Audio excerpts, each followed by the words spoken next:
소 미스터리 극장 네, 이제 3회입니다. 그렇습니다. 네. 네. 서울 광진구에 이제 중곡동이라는 곳이 있죠. 중곡동 네, 있죠. 중곡동 주부 이제 성폭행 사건. 사실 법적으로는 이제 강도 강간인데 또 방송에서는 이걸 순화라고 할 수 있을지 모르겠습니다만 용어를 이제 강간이라는 표현을 잘 안 쓰더라고요. 네, 성폭행으로 이제 바꿔 쓰기도 하죠. 네. 지금까지 우리가 알아본 내용을 아주 간단히 요약을 하면 이게 세상이 이제 나를 중심으로 돌아가는 게 아니라 결국은 어떤 세상의 중심은 있는 거고 나도 그 세상 구성원 중에 한 명이다. 그렇죠. 네, 이럴 경우라면 내가 세상을 이해해야 돼요. 네. 세상이 나를 이해해 주길 바라면 안 됩니다. 안 그러면 문제가 살기가 고달프죠. 네, 또 재판, 판결, 법도 마찬가지다. 자기 중심이면 뭐 천동설, 지동설이 이어서 네. 자동설인가요? 예. 네. 결국 내 마음대로 판결이 이루어지고 유죄야, 무죄야 내 느낌대로 결론이 나지 않는다면 그 현실을 인정하고 내가 그 재판과 사건과 판결과 법을 이해해야 합니다. 그렇죠. 그래야 적응도 가능하고 또 이해도 할 수 있고 또 불필요한 손해를 피할 수도 있거든요. 네. 네. 그런 생각을 해야 된다는 점을 말씀드리고 싶은 거고 우리가 이 작업을 통해서 맞아요. 특히 법원이 왜 소극적인가 또는 왜 소극적일 수밖에 없는가 특히 형사재판에서 네. 더군다나 사람이 죽은 이런 살인사건 같은 굉장히 중요한 사건에서 그러면은 적극적, 소극적 판단하는 어떤 그 근거, 기준이 있을 거 아닌가. 그렇죠. 이 사건에서 무엇을 기준으로 법원이 이렇게 판단했을까. 이런 걸 찾아보는 작업을 하는 거죠. 네. 지난 회에서는 이제 그 재판의 구조를 한번 알아봤고 맞아요. 또 쉽게 믿기 힘든 아주 예외적인 상황이 실제로 존재한다는 것도 확인했지 않습니까? 네. 네. 실제 누명 사례 굉장히 많습니다. 그렇죠. 그런 것들도 저희가 준비를 한번 해볼게요. 오늘은 과학적으로 볼 때 굉장히 좀 진기한 일, 기이한 일, 신기한 일 네. 이런 것들도 한번 좀 알아보겠습니다. 물론 과학적으로 불가능한 일이라는 건 아니고 수사나 재판이 모든 게 정말 수학적, 과학적으로 딱딱 떨어질 것 같은데 자칫 그렇지 않은 경우에 빠질 수도 있다라는 건데요. 예. 저희가 소개해드렸고 앞으로 소개해드릴 그런 사건들이 하나의 그 단건이 별개가 아니에요. 또 좀 이어지는 흐름을 가지고 있는. 네네. 그러니까 선배님 그렇게 일부러 구성을 하신 거 아니에요? 그렇습니다. 다 흐름이 있고 또 네. 인과관계가 있고 A 사건이 있었기 때문에 B 사건에서 이런 판단이 나왔고 또 그런 경험이 있었기 때문에 법원이 C 사건에서 이런 판단을 했구나라는 거를 말씀드리고 싶은 겁니다. 그래서 많은 분들이 약간 이거를 약간 수업 듣듯이 듣고 커리큘럼처럼 그렇게 접해 주셔도 좋죠. 네. 네, 저는 오히려 그렇게 이제 받아들여 주시면 더 기분이 좋을 수 이게 있습니다. 좀 뭐 외람된 이야기지만 많은 네. 분들 댓글 중에 그런 것도 있었어요. 네. 우리 교수님 수업이 이 네. 정도 수업이었으면 내가 안 졸고 들었을 텐데. 네. 예. 뭐 아주 그 과도한 칭찬이기 때문에 네. 감사합니다. 네. 나중에 저뭐 네. 수능 특강 같은 거 저희랑 하실래요? 아니 그 이스타 TV 시청자 중에 상당수가 예.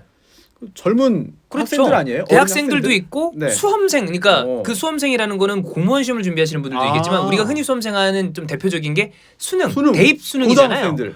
그런 친구들 왜냐하면 그 네. 사회탐구 영역에 예. 여러 뭐 정치, 경제, 뭐 법사 이런 거 네네. 있잖아요. 안 그래도 댓글 중에 그런 게 있더라고요. 법과 사회 공부하는 것 같다. 네. 한번 기회 될 때 한번 준비해서 무료 특강을 한번. 이렇게 해서 네. 만약에 하면 사람들이 제가 네. 봤을 때 네. 굉장히 몰입도 높게. 예. 그래요. 나중에 그러다가 혹시 뭐 그 하나 차리시는 거 아닙니까? 인강 이렇게 해가지고 예.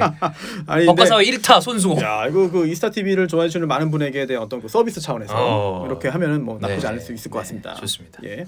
그래서 오늘은 중곡동 주부 사건인데요. 이게 2013년에 발생한 일이에요. 비교적 굉장히 최근입니다. 그렇습니다. 네.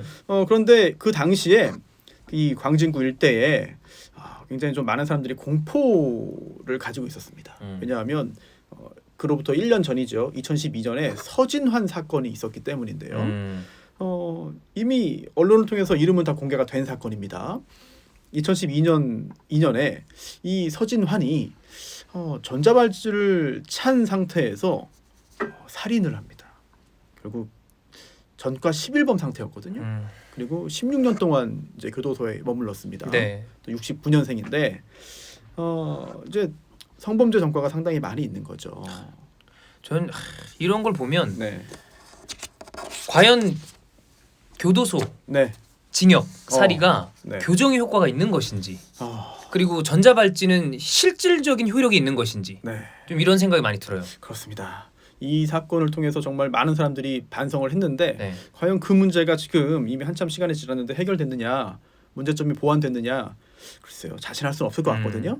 2012년 8월 20일에 밤새 이제 전자발찌 찬 상태로 음란물을 시청한 거예요. 그런데 거기서 끝나는 게 아닙니다. 음란물 자체가 뭐 범죄는 아니니까. 그렇죠. 네, 그런데 그 다음에 이제 발기부전 치료제를 먹고 두 알을 먹고 예. 범행 대상을 찾으러 거리로 나옵니다.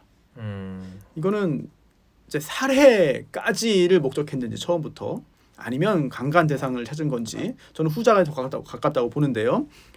뭐 청테이프라든지 아니면 길이 30cm 정도의 굉장히 긴 칼을 가지고 계획적으로 나갔네요. 네, 이런 범행 도구를 챙겨서 나온 거예요. 그래서 시간대도 아침 9시 반입니다. 네, 이때 이제 빈집에 들어가 있었죠. 네. 그리고 그 후에 이제 여러 가지 자녀들을 이제 보내고 이제 사실 요 시간대가 네. 만약에 주부인 경우에 여성분이 주부인 경우라면 네. 집에 남자가 없을 시간 타이밍이죠. 만약에 이제 그 남자가 직장에 나갔다면. 네, 맞습니다. 네. 그리고 그 후에 이제 집에 숨어 있다가 몰래 들어와 있다가 피해자가 본인의 집으로 들어왔죠. 일 마치고 들어오니까 그때부터 무려 2시간 동안 정말 방송에서 차마 이렇게 전하기 힘들 정도의 아주 참혹한 일을 벌입니다. 네. 참혹한 일을 벌이는데 그 장면이나 어떤 이런 그 사진들은 정말 그거는 굉장히 이게 인간인가 싶을 정도의 그런 유린이죠, 유린. 네, 이런 인간을 거의 인간으로 보지 않은 그렇죠. 그런 행동인 것 같아요. 그리고 그 후에 이제 도망치려고 하니까 그때 칼을 가지고 살해합니다. 그리고 한 언론의 보도에 따르면 주민 신고로 그때 경찰이 출동했거든요. 현장에 네. 왔는데 그 경찰의 신발이 그 피로 다 젖을 정도였다라는 말이 보도될 정도였는데요. 네.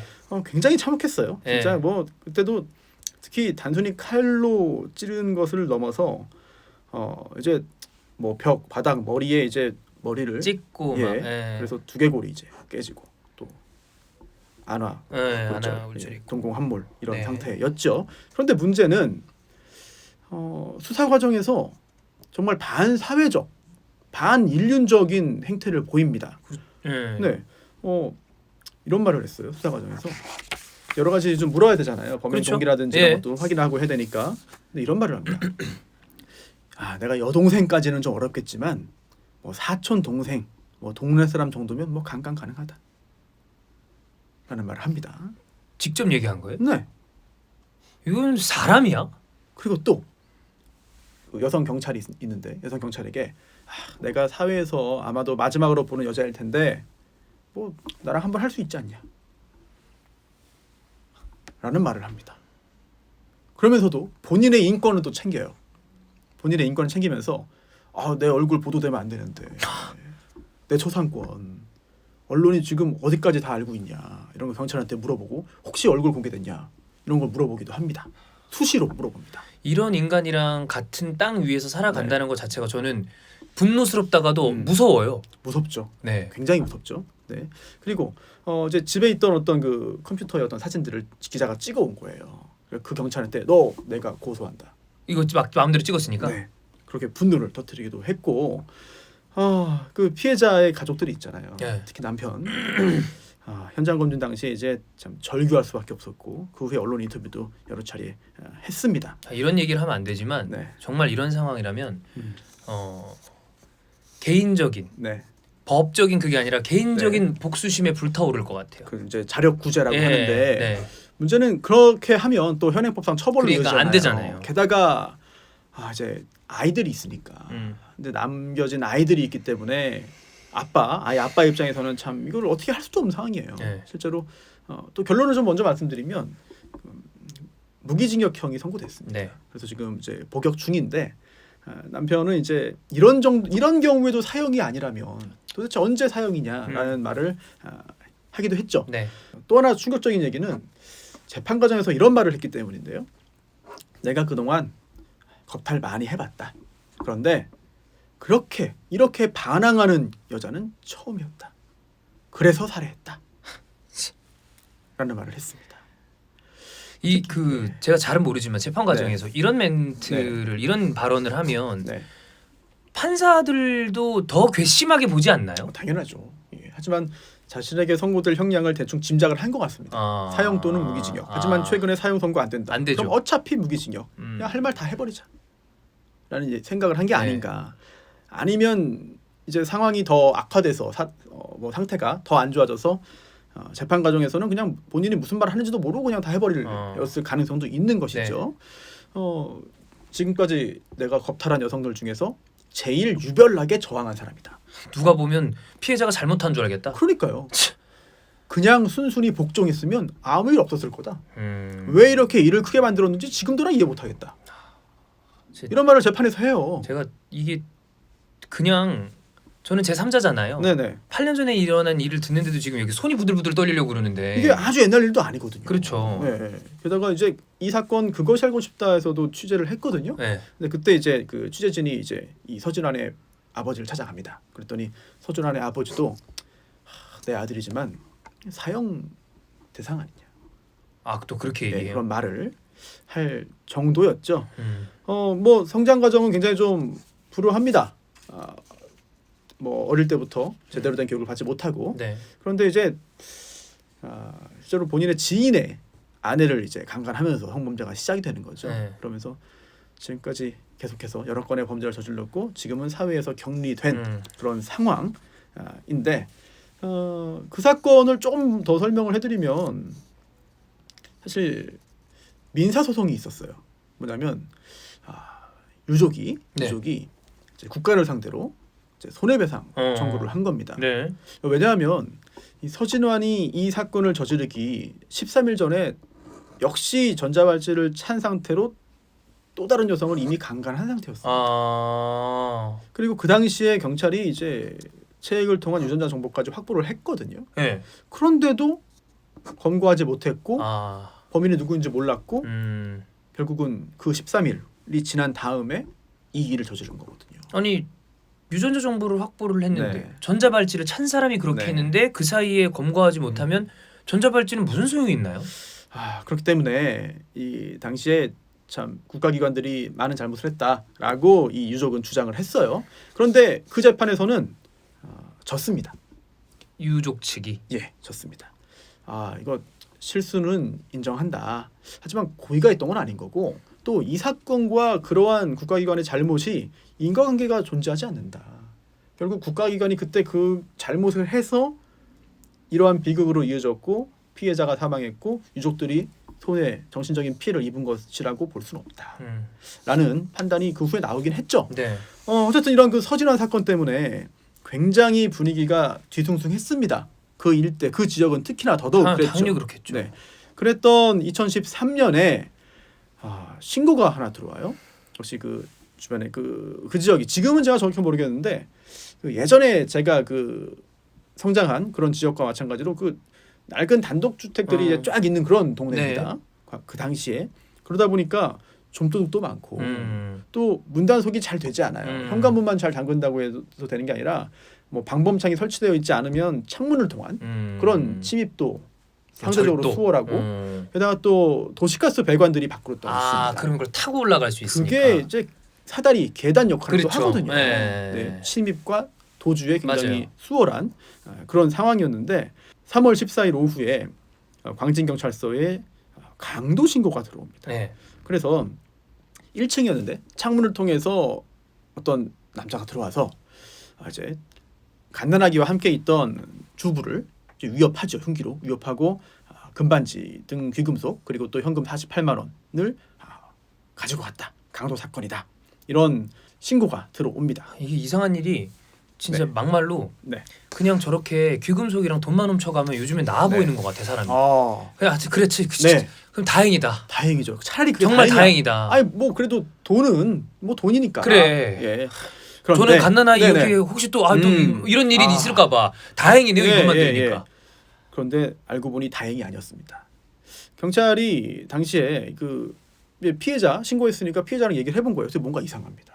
그래서 여성 경찰을 투입해서 좀 대화를 유도한 거죠. 그랬더니 단순 강도가 아니었구나. 이거는 강도 강간이었습니다. 그래서 이제 가족들은 이제 다른 데로 좀 약간 보내고 이제 대화를 좀 하는데 자고 있는데 창문에서 누가 쳐다보는 것 같다. 그러더니 그 사람이 들어와서 흉기를 가져온 건 아니었는데 화장대에 있던 가위를 들고 이제 아기에게 겨누면서 위협을 한다. 그러면서 애 안 다치게 하려면 조용히 해라. 라고 한 후에 이제 성범죄를 저지른 거죠. 성범죄로 이제 전환이 된 겁니다. 그럼 중요한 건 증거를 찾아야 됩니다. 그래야 누구인지를 찾아서 그렇죠. 검거할 수 그렇죠. 있고 또 검거한 후에도 유죄 판결을 내리게 할 수 있는 거죠. 증거가 이제 필요한 단계가 됩니다. 그런데 안타깝게도 증거가 별로 없었어요. 증거가 별로 없었어요. 왜냐하면 장갑을 낀 것으로 보였습니다. 장갑 낀 것으로 보이는 이유는 첫 번째 집안에서 침입자의 지문이 하나도 안 나왔습니다. 네, 그리고 또 어쨌든 창문을 넘어올 때는 짚고 와야 됐거든요. 그렇죠. 그래서 장갑을 낀 손으로 짚은 흔적이 있었습니다. 창문 턱을 짚은 흔적이 있었고 그리고 또 족적, 발자국도 이제 약하게 있었어요. 그리고 머리카락도 몇 올 나왔습니다. 있고. 네, 이게 굉장히 좀 준비를 철저히 한 거 아닌가 정도면 그리고 순식간에 이런 일을 벌이고 갈 정도면은 초범은 아닐 것이다라는 짐작을 하게 된 건데요. 여기에서 이제 누군지 좀 파악을 해야 되는데 지금은 이제 그 CCTV가 굉장히 촘촘하게 그렇죠. 네, 다 이게 설치 굉장히 많이 있죠. 있는 편이죠. 네, 그래서 그걸 통해서 시간이 오래 걸릴 뿐이지 연결하면 잡는 게 훨씬 쉽습니다. 전보다는 훨씬 좋아졌다고 그러더라고요. 특히 주택가 골목이면은 주차되어 있던 차량에 시동이 꺼져 있어도 주차 중에도 이제 블랙박스 촬영되는 경우가 거의 대부분이에요. 이제는 예전에 이제 일부 수입 차종은 그게 안 됐는데 요즘은 다 되죠. 그것도 되고 또 안 되던 차량도 불안하니까 뭐 차량 내에 약간의 그런 개조를 통해서 보조 배터리를 연결한다거나 그런 식으로 해서 거의 다 되죠. 네, 그래서 이제는 그런 블랙박스와 CCTV 영상을 통해서 뭐 누구인지 찾는 게 그렇게 어렵지가 않아요. 네. 그런데 안타깝게도 그 당시에 영상이 그렇게 많이 확보되지 않았습니다. 지금과 또 다른 거죠. 그래서 그 영상들을 뭐 보고 찾아야 되는데 여기서 그 피해자가 하나 굉장히 중요한 이야기를 합니다. 결국 성범죄를 저지른 후에는 이제 성범죄를 저지른 남성 입장에서 뭔가를 닦아낼 필요가 있죠. 그렇죠. 뭔가 닦아내야 돼요. 뭐 휴지든 뭐 수건이든 뭐든, 아니면 이불이든 책을, 뭐 옷이든 아니면 물이든 뭐 닦아내고 또는 씻고 그 후에 이동을 했을 겁니다. 이 사건의 이 범인도 닦아내고 도주했습니다. 근데 그 닦아낸 게 뭐냐면 이제 그 아기 포대기. 방에 있던 아기 포대기를 가지고 닦아냈다. 그러면 그걸 이제 보면 될 거 아니에요. 그렇죠. 유죄검사 하면 되잖아요. 포대기를 보면 되지. 그걸 가지고 나갔습니다. 들고 나갔어요. 그래서 굉장히 중요한 단서다. 결국 영상을 이제 확인할 때 포대기를 들고 있는 사람을 찾은 겁니다. 그래서 영상이 포착이 됐어요. 희미했지만. 그런데 그 후에 또 그 동선을 찾고 확인해 보니까 그 후인데 포대기가 없는 영상도 나온 겁니다. 그렇다면 다 버렸나? 중간에 버렸다. 그래서 길가를 찾아봤더니 안 보이는 거예요. 그렇다면 이건 의류 수거함에 있었습니다. 근데 이제 거기서 찾았더니 한 20개쯤 됐대요. 그 의류 수거함을 다 뒤졌더니 드디어 나왔구나. 찾았다. 자, 이제는 사실 상당 부분 범인 그렇죠. 굉장히 많이 가까워진 거죠. 이젠 됐다 싶은 거예요. 그래서 일선 경찰서에는 그거를 자체적으로 분석할 수 없어서 멸균 포장한 다음에 국과수로 이제 보낸 거죠. 자, 그리고 이틀 후에 드디어 결과가 나왔습니다. DNA 감식 결과 나왔습니다. 이제는 뭐 다 끝난 상황이 되는 거죠. 우리 경찰의 수사력을 보면 누군지 특정되면 거의 대부분 잡을 수 있어요. 게다가 이런 유형의 범죄를 저지르는 사람은 어렵지 않게 잡을 수 있는 우리 경찰의 수사력이 있습니다. 경험도 있고 인력도 있고 뭐 능력이 충분해요. 굉장히 능력이 훌륭한 경찰이라고 봅니다. 우리나라 경찰이 이런 일선에서 민생 사건 해결에 있어서는. 그런데 이 DNA라는 게 직접 증거는 아니고 간접 증거잖아요. 결국 이게 목격자의 어떤 그 목격 증언 진술도 아니고 또 그 범행 장면이 뭐 촬영된 것도 그건 아니니까. 그렇잖아요. 그래서 결국 과학 증거는 거의 다 간접 증거입니다. 아니 그 사람의 DNA가 A라는 사람의 DNA가 포대기에 나왔다면 그러면 그 포대기는 그 전에 범행 현장에 있었고 또 그 범행 현장에서 범인이 본인의 체액을 닦아내는 데 썼다는 그런 피해자의 진술이 있고 그렇다면 그 사람이 침입을 해서 범행을 저질렀을. 네, 범행을 저질렀을 것이다라고 판단을 하게 되는. 그렇죠. 간접 증거다. 네, 그렇습니다. 네, 그렇죠. 이게 찍힌 건 아니니까. 네네. 네. 그런데 이 간접 증거인 DNA는 그거 단순히 하나로는 기능하기가 쉽지 않아요. 왜냐하면 만약에 이 사람을 잡았어요, 누군지. 그러면 그 사람의 DNA와 범행 현장에서 일치하는지를 봐야죠. 대조하는 거죠. 예, 비교해 보는 그렇지. 비교 작업이 필요합니다. 네. 필요해요. 그러면 또 지문을 한번 생각해 볼게요. 지문도 지문 하나만 가지고 딱 지문이 명확하게 검출됐다고 해요. 그래도 그거 가지고는 할 수가 없어요. 왜냐? 그래서 누군가를 잡아서 대조시켜봐야지. 잡은 사람과 비교해 보거나 네. 또는 주민등록 지문 등록돼 있으니까 그걸 가지고 대조해 보거나 네. 비교 작업이 필요한 맞아요. 거예요. 근데 이 DNA를 가지고 역시 비교 작업을 해야 되는 거죠. 그런데 범인이 누군지 잡기도 전에 대조 작업이 가능했습니다. 그래서 이거는 70년생 김 누구누구 나왔구나. 네, 왜 그러냐면 2010년에 법이 하나 통과돼서 시행됐거든요. 뭐죠? DNA 신원 확인 정보의 이용 및 보호에 관한 법률, 이제 줄여서 DNA 법입니다. DNA 법. 이게 뭐냐면 DNA 은행이라고 이해하시면 돼요. 어떤 특정한 범죄, 뭐 살인이든 뭐 체포감금, 뭐 이런 거 상해, 방화, 실화, 강간, 뭐 이런 등등. 특정한 범죄를 저질러서 이제 수용 생활을 하는 사람이나 아니면 뭐 구속 피의자나 뭐 아니면 범죄 현장에서 채취한 그런 DNA 감식 시료라든지 이런 걸 가지고 다 보관해 놓는 겁니다. 그런 거는 따로 보관을 해 놓는다. 네, 그래서 최근에 어디서 DNA가 이제 증거가 나와서 DNA가 이제 검출됐다고 하면 일단 과거에 형사처벌받고 이런 유사한 범죄를 저지른 사람과 대조하면은 금방 나가요. 초범이 아닌 이상은 확 나오겠네요. 네, 그래서 이런 작업을 거쳤더니 70년생 김땡땡이 나왔어. 나온 겁니다. 이제 이 사람 잡으면 돼요. 그렇죠. 네, 이건 뭐 이제는 수사 굉장히 많이 진척됐다. 다 된 거죠, 사실. 찾으면 됩니다. 그런데 여기서 영화 같은 일이 하나 나옵니다. 잠깐만요. 이거 70년생 김땡땡 지금 감옥에 있는데요? 에? 지금 감옥에 있다. 작년에 감옥에 갔다. 이런 결과가 나온 거예요. 그래서 경찰 입장에서는 국가서에 연락을 합니다. 이거 잘못 나왔다. 이 사람 지금 저기 복역 중이다. 지금 수영 생활 중인데 어떻게 이 사람 이게 나왔냐? 이거 좀 실수입니다. 다시 좀 잘해주세요. 탈옥해? 그건 아닌데. 그런 영화들이 있죠. 그렇죠. 뭐 한석규, 김래원 주연의 그래. 프리즌이라든지. 왜냐면 완벽한 알리바이거든. 그렇지. 복역 중이라면. 완벽한 알리바이. 근데 거기 막 나오고 그러잖아. 그렇죠. 그건 이제 그 알리바이를 만들기 위해서 일부러 이제 뭐 수영 생활을 하면서 그렇죠. 감옥에 들어가서 아니면 그 사람을 일부러 내보내서 예를 들어 뭐 이제 그 자객으로 쓴다거나 이런 영화들이 꽤 있죠. 왜냐면 아니 감옥에 있는데 어떻게 나와서 범행을 해? 그렇지. 이거는 사실 뭐 외국에 있다는 것보다 더 확실한 알리바이가 무조건이죠. 되는 거잖아요. 네. 우리나라에 이런 일이 있었나? 탈옥했다가 들어가고? 그러면 내가 알았을 텐데. 다시 해보라고 했더니 국가도에서는 이거 확실하다. 맞대요? 이거 우리가 다 한 거다. 우리 기술 좋은 거 알지 않냐? 이거 채취한 거 포대기에서 나온 거 딱 했고 이거 지금 DNA 은행에 있는 거 맞춰봤습니다. 그랬더니 70년생 김땡땡이에요. 이거 빨리 이거 우리 잘못 없으니까 확인하세요. 이거 경찰은 난감합니다. 그 상황에서 그럼 뭐야? 경찰이 이게 뭔가 생각하다가 아주 희박한 가능성을 떠올리게 된 겁니다. 아무리 이게 DNA가 지문보다도 더 정확한 건데 국과수의 어떤 이런 결과가 맞다고 본다면 혹시 쌍둥이인가? 쌍둥이면 DNA가 같아요? 그 부분을 좀 이따 말씀드릴게요. 굉장히 중요한 부분이 이제 등장합니다. 일단 당시 경찰이 이런 말을 했어요. 이거 다 끝난 사건인데 갑자기 일이 꼬인 거 아닌가? 그렇죠. 누군가의 실수인가? 누가 일부러 범인을 뭐 막아주기 위해서 이런 걸 하는 건가?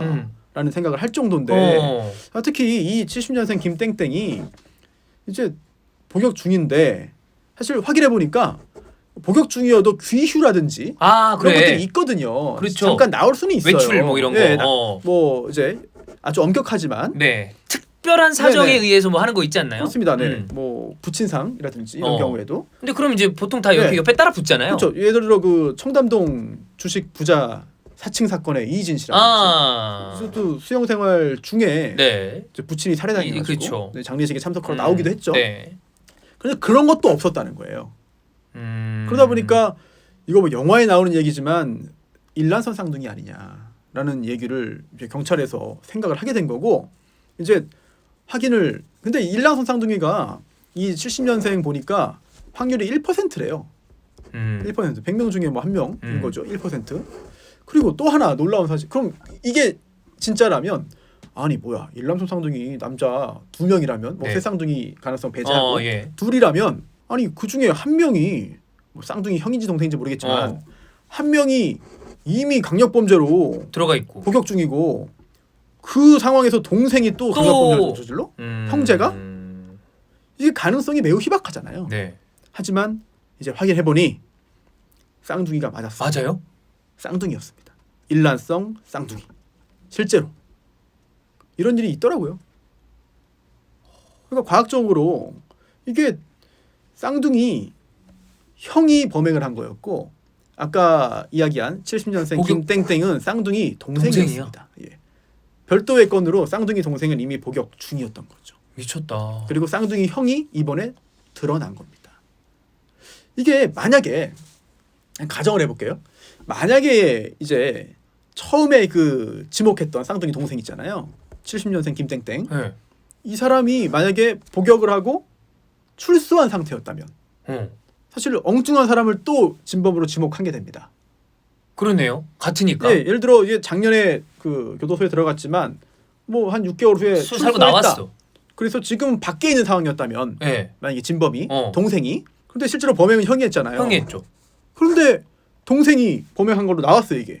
DNA도 빼박이야. 네, 그럼 너야. 예, 근데 만약에 동생이 그 시간에 어디에서 누군가와 함께 뭐 술 마시고 있었다든지 아니면 그 기간 동안에 어디 뭐 지금 여기 서울이니까 예를 들어 뭐 부산에 가서 뭐 일을 하고 있었다든지 아니면 그때 뭐 중국에 뭐 돈 벌어 갔다든지 이랬다면 알리바이가 생기는 거거든요. 그렇죠. 네.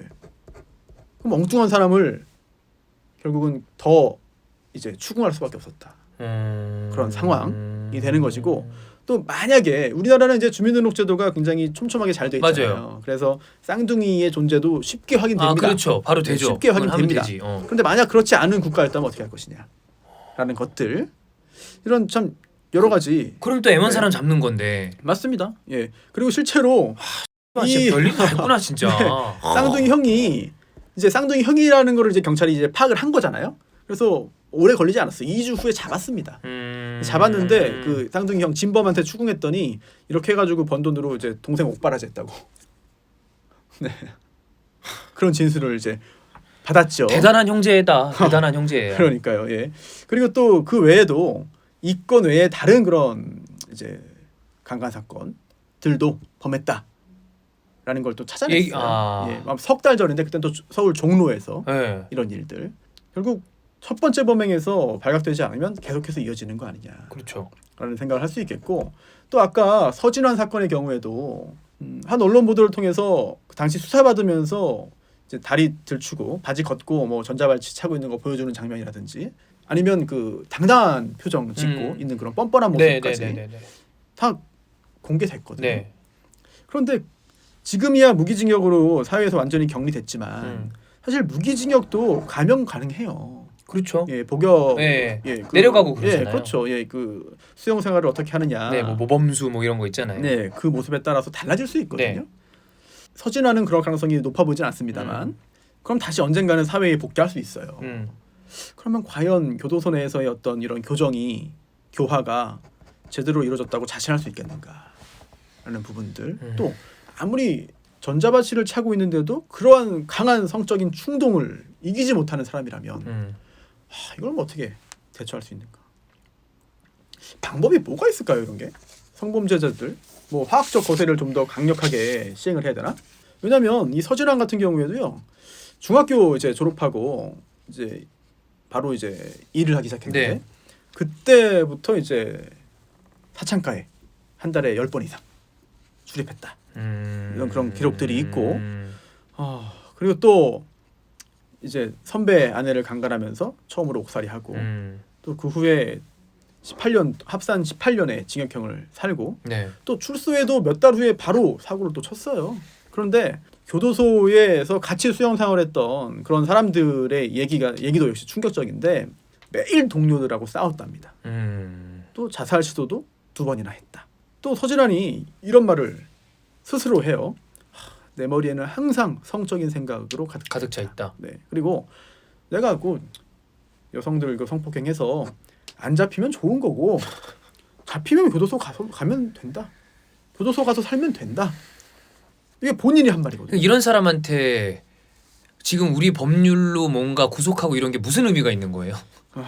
그냥 그렇죠. 이렇게 생각하는 사람은 그냥 우리랑 머리가 다른 사람이잖아요. 그래서 모든 전과자, 모든 범죄자를 악마로 볼 수는 없어요. 없죠, 그렇죠. 네, 과실범도 있는 거고. 당연히 그렇죠. 또 당시 상황에 의해서 고의 범죄를 하더라도 정상을 참작할 여지가 있는 경우도 있고, 또 그 후에 오히려 전과가 없는 사람보다 더 성실하고 착실하게 사는 사람도 있죠. 당연히 있어요. 많이 있죠. 네. 하지만 이렇게 이해할 수 없는 일들이 있고 정말 용납할 수 없는 범행을 저지르는 사람이 있기 때문에 이런 사람들을 어떻게 바라봐야 하는지에 대한 여러 가지 좀 논란이 생기는 거거든요. 네. 그리고 아까 질문한 거 쌍둥이.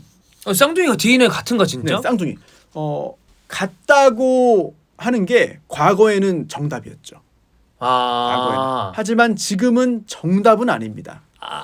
그러면 같은 경우도 있고 좀 아니면 미세하게 달라진 뭐가 그런 게 있나? 그래서 같았다가 달라지는 건 아닌데. 예. 그러니까 지금까지 보편적으로 쓰는 기술에 따르면 동일하게 나와요.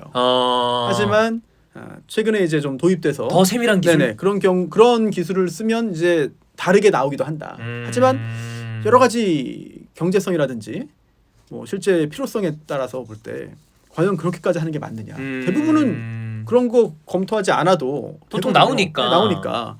그래서 실제로 99년에 미국에서 이런 일이 있었습니다. 이거 실제 있었던 일인데 미시건에서 26세 여성이 이제 강간을 당했거든요. 강간을 당했습니다. 그런데 처음에는 이제 그 DNA 다 체액 분석했으니까 이제 다 분석을 했어요. 그런데 일치하는 사람이 없었습니다. 그렇다면 뭐 정보가 없네. 일단 증거는 가지고 있는 상황. 5년이 흘렀습니다. 5년이 흘렀는데 다른 성범죄로 체포된 한 남성 DNA와 일치한 거예요. 그럼 그 사람이 했겠지. 그 사람이 DNA 증거에 굉장히 강력한 나왔으니까. 증거력이 있으니까. 그런데 문제가 있었습니다. 이게 99년이잖아요. 꽤 예전이죠. 그리고 이 건도 역시 일란성 쌍둥이. 이런 일들이 있구나. 2명 중에 누구야? 범인인지를 모른다는 거예요. 이게 굉장히 놀라운 일이거든요. 지금은 이제 유전자 분석 기법이 발달했기 때문에 이제 누가 범인인지를 찾을 수는 있어요. 이제 새로운 유전자 분석법. 근데 그게 기술적으로 도입이 안 됐을 때나 지금도 아까 얘기했던 것처럼 굉장히 많은 또 돈이 들어가고 그런다고 하니까 물론 뭐 돈이 들어간다고 해서 그런 걸 안 할 수는 없는 거지만. 그렇죠. 그래서 지금도 이제 성범죄 관련해서 DNA 증거가 이제 수집되면 공소시효 진행하지 않습니다. 기술이 언제 더 발달할지 모르기 때문에 이제는 이런 과학 증거가 있는 경우에는 이제 공소시효가 진행되지 않도록 특정한 범죄에 대해서 그렇게 규정을 좀 만들어놨죠. 자, 그리고 이게 미국에만 있던 것도 아니고요. 프랑스에도 있었습니다. 역시 이때도 일란성 쌍둥이 중에 한 명이 이제 용의자로 지목됐어요. 그런데 저 안 했는데요? 라고 했습니다. 그런데 또 일란성 쌍둥이 있는 겁니다. 그러면 너야? 했더니 저도 아닌데요. 둘 다 서로 아니라고 하는 거예요. 서로 부인을. 네, 이거는 2012년에서 2013년 사이에 그 프랑스의 그 마르세유 그 인근에서 발생한 그 3건의 그런 성범죄였는데 역시 이것은 DNA가 있었습니다. 그런데 마지막 단계에서 누가 했는지를 찾지를 못한 겁니다. 일란성 쌍둥이였기 때문에. 그런데 이제 그 당시 기술을 통해서 봐도 일란성 쌍둥이 중에 누군지를 확인을 못한 거예요. 결국은 이제 특정 못했습니다. 왜냐하면 단순히 그냥 쌍둥이다 정도를 넘어서 함께 살고 있었고요. 그리고 옷도 같이 입었고 자동차도 같이 썼고 심지어 휴대전화 또 같이 썼고 똑같이 쓰고 또 놀랍게도 또 그 페이스북 계정도 공유. 이게 마치 일부러 이렇게 했나 싶을 정도로. 그러니까요. 그런 것 같아. 이게 영화에 이런 게 나오잖아요. 시험 대신 봤다 뭐 이런 것들. 군 생활을 한 명이 몰아서 했다 이런 것들. 결국 특정을 못하는 상황이었는데 결정적인 증거가 하나 추가로 나옵니다. 이거는 과학 증거는 아니었어요. 뭐냐면 아날로그 증거인데 이제 피해자 중에 한 명이 용의자를 특정하면서 그 사람이 말을 좀 버벅거렸습니다. 그런데 일란성 쌍둥이인데 다른 점이 있었어요. 2명 중에 한 명은 이제 그 청각 장애가 있었습니다. 그래서 그 부분을 집중 추궁해서 결국은 자백을 받아냈습니다. 네, 자백을 받아냈습니다. 결국 당시의 그 기술로도 이 DNA를 통해서 일란성 쌍둥이를 구분하지 못했다. 결국 이런 현실적인 한계가 존재하는 거예요. 야, 근데 이거는 이런 상황이면 지금도 수월하진 않은 거네요. 그렇죠. 굉장히 고도의 과학 기술이 들어가야나 구분을 할 수 있는 거네. 그래서 유전자 검사 이런 것도 이제 범죄 수사에도 활용되지만 뭐 친자 확인이라든지 많이 하죠. 이런 것도 하거든요. 네. 그래서 지금 일반적인 유전자 검사는 비용이 굉장히 낮아졌어요. 그래서 저희도 이제 사건 수행하다가 의뢰하기도 하는데 20만 원 정도만 합니다. 되게 싸네요. 아주 쉽고 아주 정확하게 금방 나와요. 그런데 이제 이런 일란성 쌍둥이도 구분할 수 있는 이런 돌연변이까지도 찾아 들어갈 수 있는 그런 검사는 저는 사실 한 번도 안 해봤어요. 그리고 가격도 굉장히 높다고 하는데 일반적으로 할 일이 별로 있지. 이런 경우 이런 정말 특이한 케이스가 아닌 이상은. 그러니까요. 그리고 또 우리나라의 어떤 이런 검사 기술 또는 과학 기술이 굉장히 높습니다. 수준이. 그리고 전 세계적으로 볼 때 선도하고 있어요. 그래서 아마도 이제는 우리나라에서도 일란성 쌍둥이의 DNA도 잘 구분할 수 있는 그런 기술을 가지고 있지 않을까 그런 생각이 들어요. 왜냐하면 오늘 소개해드린 그 중국동 사건이 2013년이었는데 그때 이제 한번 낭패를 봤기 때문에 볼 뻔했기 때문에 그렇죠. 그 후에도 많은 기술적인 발전이 있지 않을까라는 생각이 들고 또 지난 회차에도 그렇습니다만 질문 중에 하나가 지문 얘기가 좀 나와요. 그러면 일란성 쌍둥이는 지문은 동일한가? 어때요? 지문은 다릅니다. 다르구나. 지문은 달라. 이게 유전자는 그대로 이제 그 DNA는 유전에 의해서 내려오는 것이기 때문에 일란성 쌍둥이는 동일합니다. 대부분 동일하죠. 대부분. 그런데 이 지문은 다르구나. 달라요. 왜냐하면 이게 손끝에 어떤 그 땀샘 때문에 생기는 거거든요.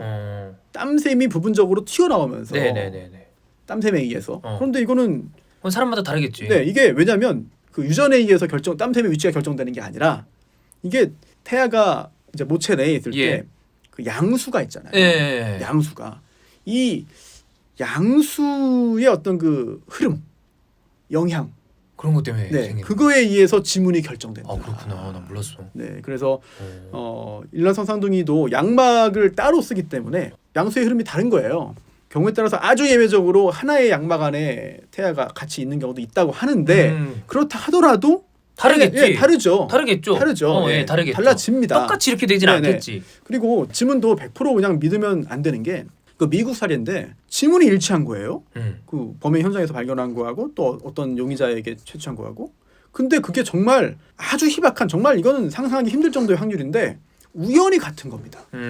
지문이. 그냥 우연하게. 그러니까 우리가 말할 때 지문도 모든 사람 지문 다 달라. 지문 확인해서 다르면 다른 사람이고 같으면 동일한 사람이겠지. 이런 상식을 갖고는 있습니다만 우리가 전 세계 60억 명을 다 확인한 게 아니잖아요. 아니죠. 그럼 있을 수도 있겠지 뭐. 실제로 그런 일이 있고. 즉 지문도 우리나라의 수준이 굉장히 좀 높고 빨리 또 발전하고 있습니다만 쪽지문을 가지고 전체를 좀 확인할 수 있는 기술도 최근에 나왔어요. 이게 일부만 가지고 전체를 확인할 수 있는. 그렇죠. 결국 이런 그 과학 기술에 의한 그 과학 증거들 어디까지 믿을 수 있는가. 그리고 또 과연 이런 과학 증거가 있음에도 어떤 그 여러 가지 뭐 한계로 인해서 범인을 확인하지 못하는, 특정하지 못하는 경우도 있을 수 있다라는 점을 오늘 좀 말씀드리고 싶은 거죠. 그러니까 이런 일들이 있기 때문에 아까 도입부 때 말씀드렸던 것처럼 법원이 소극적일 수밖에 없는 상황이 있다.